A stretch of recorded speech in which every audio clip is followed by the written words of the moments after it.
Dada, qo'shnimiz Abdurahmon aka o'tib qoptilar. Ya. Inna lillahi va inna ilayhi rojiun.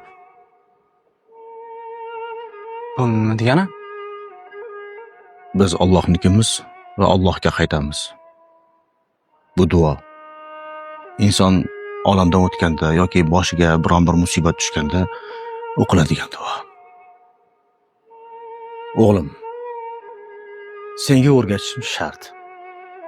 Har bir ota o'z farzandiga o'rgatishi shart bo'lgan narsalardan biri bu so'nggi manzilga kuzatish. Dada, men qo'rqyapman. Qo'rqma bolam. Diqqat bilan eshit. Kun kelib men o'lsam nima qilasan? Birinchi navbatda o'zingni qo'lga olasan. To'g'ri, bu qiyin. Lekin o'zingni qo'lga olishing shart, chunki sen erkaksan. O'lim bo'lganiga ishonch hosil qilsang ham tez yordamga qo'ng'iroq qil.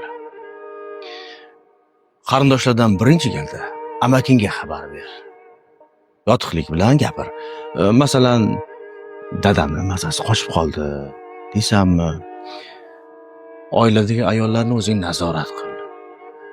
O'rtoqlarimdan Sobir amakingga xabar berasan, qolganlarga u xabar beradi. Qabristonga borib Go'rko bilan gaplashasan, G'assol bilan gaplashasan, masjidga borib imom bilan gaplashasan.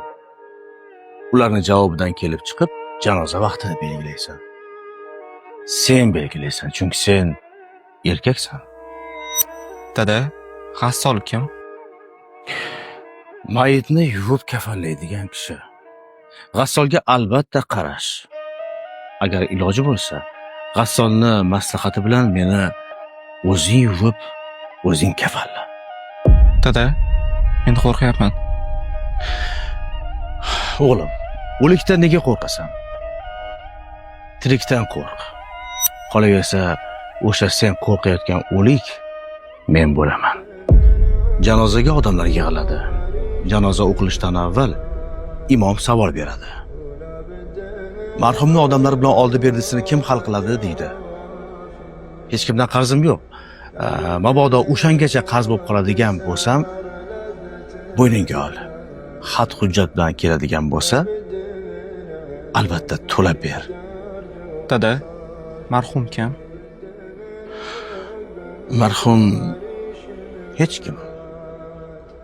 Hayotda qancha puli bo'lmasin, qanday lavozimda bo'lmasin, o'lgandan keyin hamma bir xil. Marhum. O'g'lim, yana davom ettirishim mumkin. Lekin qo'shnini janozasiga chiqishimiz kerak. Yur.